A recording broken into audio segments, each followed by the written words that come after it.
Ya, jadi memang kan kita tahu 20 tahun itu tarifnya flat 3.500 dan kemudian ada wacana kenaikan. Tapi yang paling disoroti adalah nggak apa-apa sih naik gitu kan. Tapi komentarnya fasilitasnya, kemudian infrastrukturnya dan juga layanannya juga harus ditingkatkan. Karena masih sering padat banget tuh biasanya di jam-jam tertentu. Gitu. Apalagi Transjakarta malah macet naik Transjakarta juga sama. Itu juga harus sering diperbaiki ya. Ya Jason ya. Tuh. Pemirsa, jadi wacana kenaikan tarif Transjakarta pada akhir Oktober 2025 itu jadi sorotan publik setelah 2 dekade tarifnya tidak berubah. Jadi 20 tahun nggak berubah. Betul, dan pemerintah DKI Jakarta ini menyebut langkah ini sebagai penyesuaian logis untuk bisa menjaga keberlanjutan layanan di tengah meningkatnya beban subsidi transportasi.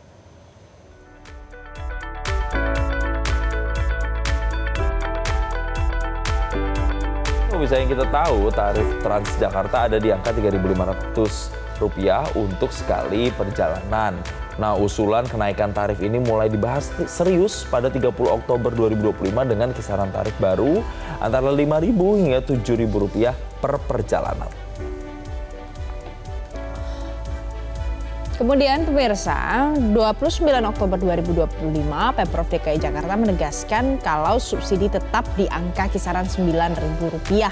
Sementara tarif masih bertahan di Rp3.500.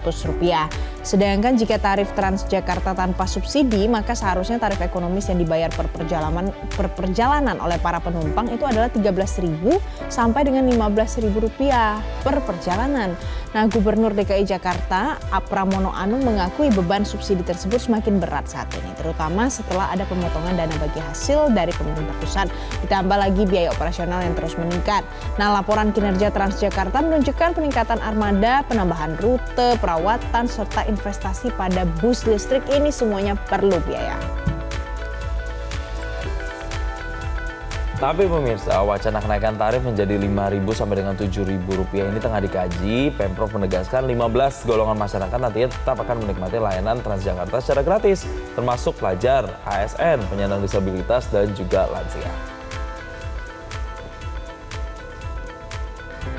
Diketahui dari data PT Transjakarta, jumlah penumpang terus meningkat setiap tahun.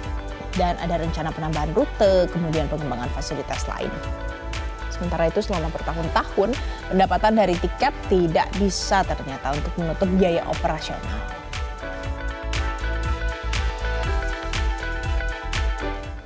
Sementara itu pemirsa, pengamat kebijakan publik Agus Pambagio menilai bahwa kenaikan tarif Transjakarta ini memang menjadi pilihan yang sulit namun tak terelakkan. Agus Pambagio meminta Pemprov Jakarta untuk menghitung ulang kemampuan dan juga kemauan bayar masyarakat sebelum akhirnya menetapkan tarif baru supaya harga tetap terjangkau. Jakarta itu sudah hampir 20 tahun dia tidak pernah naik. Itu yang menjadi persoalan. Dan sekarang sudah besar sekali dan kenapa ini dinaikkan? Karena dana bagi hasil dari pusat juga dikurangi. Sehingga subsidi yang digunakan oleh Pemprov untuk menutup biaya Transjakarta per orang itu menjadi tidak mencukupi. Jadi cara lain ya menaikkan tarif. Tinggal itu dihitung berapa sih ability sama willingness to pay dari masyarakat. Dalam situasi begini memang sulit untuk bilang, oh ini tidak saatnya naik, ya nanti pelayanannya dikorbankan. Kalau begitu kita akan bahas wacana kenaikan tarif ini. Pemirsa, ada Ketua Dewan Transportasi Kota Jakarta, Haris Muhammadun. Pak Haris, selamat pagi. Selamat pagi. Pak Haris, jadi sejauh mana sekarang Dewan Transportasi Kota Jakarta itu terlibat dalam kajian soal kenaikan tarif ini, Pak Haris? Ya, jadi sesuai dengan peraturan daerah, Dewan Transportasi Kota Jakarta akan mengusulkan penyesuaian tarif. Jadi kita bulan lalu itu kita sudah melakukan survei.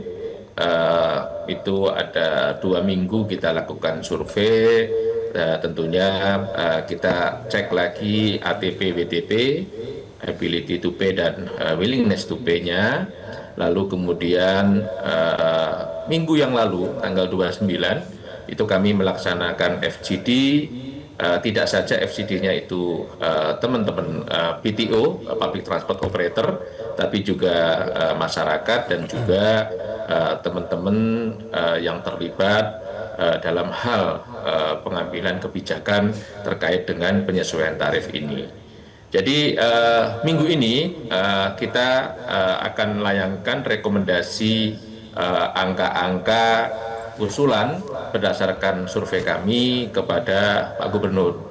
Jadi itu yang sudah dilakukan DTKJ, dan insya Allah Mas Bimo tadi saya pikir betul, Pak Agus Pambagio saya pikir juga betul bahwa 20 tahun tarif Transjakarta itu belum disesuaikan.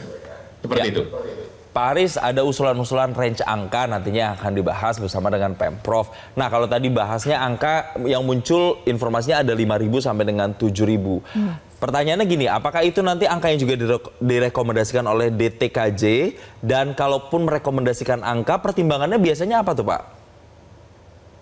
Betul, jadi begini, perlu kami sampaikan bahwa Transjakarta itu layanannya yang pertama adalah yang sekarang Mikrotrans atau biasa masyarakat sebut dengan Jaklingko. Itu kan tarifnya Rp0. Nah, Dewan Transportasi Kota Jakarta itu kisaran 2000-an, ya artinya kami juga melihat temuan di lapangan bahwa gratis itu ternyata juga ada impact-nya. Seperti yang kemarin Pak Gubernur sampaikan juga, supir Jaklingko itu cenderung ugal-ugalan. Bila mana ditegur sama penumpang, dijawabnya pengemudi, kamu kan gratis, masa protes? Nah, itu yang terjadi di Mikrotrans. Maka Dewan Transportasi Kota Jakarta memandang perlu dan masyarakat juga tidak apa-apa membayar dengan uang pecahan 2.000 misalnya. Nah, itu jadi kisarannya 2000-an, maksimal di 2000-an. Itu untuk yang tadinya 0 menjadi 2000. Lalu yang tarif untuk Transjakarta yang di wilayah Kota Jakarta itu masih di kisaran 5.000-an. Ya, lalu kemudian untuk Trans Jabodetabek seperti yang kemarin disampaikan oleh Pak Gubernur, katakanlah yang dari Ciawi sampai dengan Blok M, dari Sawangan sampai Blok M, dari Bekasi, Vida sampai dengan Cawang. Nah, yang Trans Jabodetabek itu di 7.000-an.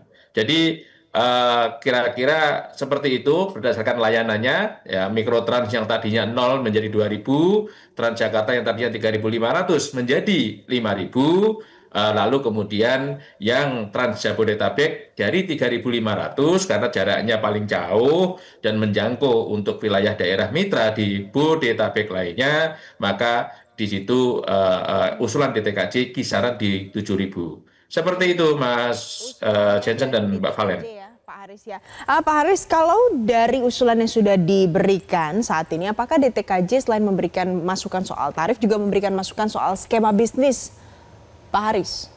Oh, tentu pasti. Jadi seperti yang tadi juga masyarakat sampaikan, penyesuaian tarif ini harus dibarengi dengan peningkatan layanan.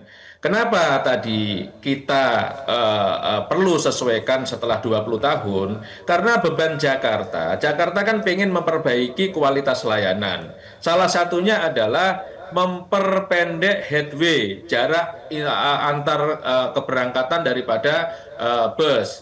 Sehingga waktu tunggu penumpang itu juga tidak terlalu lama. Lalu kemudian kita kan selalu mengembangkan atau Jakarta selalu mengembangkan rute-rute layanan gitu. Jadi supaya catchment area-nya itu tidak hanya menjangkau wilayah Jakarta, tapi juga menjangkau wilayah Jabodetabek. Makanya Pak Gubernur kan sudah memulai itu. Nah, sehingga dipandang perlu saatnya untuk kita menyesuaikan tarif yang sudah 20 tahun. Bayangin Mbak Valen, dulu 2004 tarif 3.500 itu pada saat UMP kita itu 670 ribuan. Ya, nah, mari kita lihat sampai sekarang ya Pak ya. 3.500 UMP kita udah berapa tuh? 5 juta 6 jutaan gitu loh. Iya, nah, ini saya rasa sewaktunya lah kita sesuaikan. Pak Haris, tapi gini, misalnya tarifnya naik nih, kisaran 5.000 sampai dengan 7.000 tadi. Mungkin bagi yang jaraknya jauh masih dikatakan mungkin masih bisa ideal. Tapi bagaimana dengan mereka-mereka yang mungkin hanya turunnya 1 halte atau turunnya hanya 2 halte? Apakah bisa tuh disamaratakan seperti itu? Ideal nggak tuh kira-kira Pak Haris? Nah, memang kita ini kan menggunakan tarif flat, ya. Tarif flat itu artinya memang ya konsekuensinya seperti itu. Kita nggak menggunakan tarif jarak, karena kalau menggunakan tarif jarak, tentunya juga kita agak kerepotan tuh setiap kilometer nanti nambah puluhan rupiah dan yang lain-lain. Nah, cuman memang kita punya paket yang namanya tarif integrasi angkutan umum. 2022 itu kan sudah dicanangkan tarif terintegrasi, mau pindah-pindah Transjakarta termasuk mikrotransnya, lalu kemudian ke LRT Jakarta dan MRT Jakarta selama 3 jam itu maksimal 10.000. Betul, memang yang ketika satu halte itu tidak bisa dipungkiri, pasti akan menjadi ya nggak menguntungkan untuk mereka. Itulah jadi namanya konsekuensi dari tarif flat. Oke. Jadi itu tadi catatan dari Pak Haris. Nanti mudah-mudahan bisa jadi masukan juga dan semua yang nanti merasakan juga merasa adil dan merasakan manfaat dari Transjakarta yang lebih baik. Terima kasih Pak Haris Muhammadun, Ketua Dewan Transportasi Kota Jakarta sudah bergabung bersama kami. Jelajahi cara baru mendapatkan informasi. Download Metro TV Extend sekarang.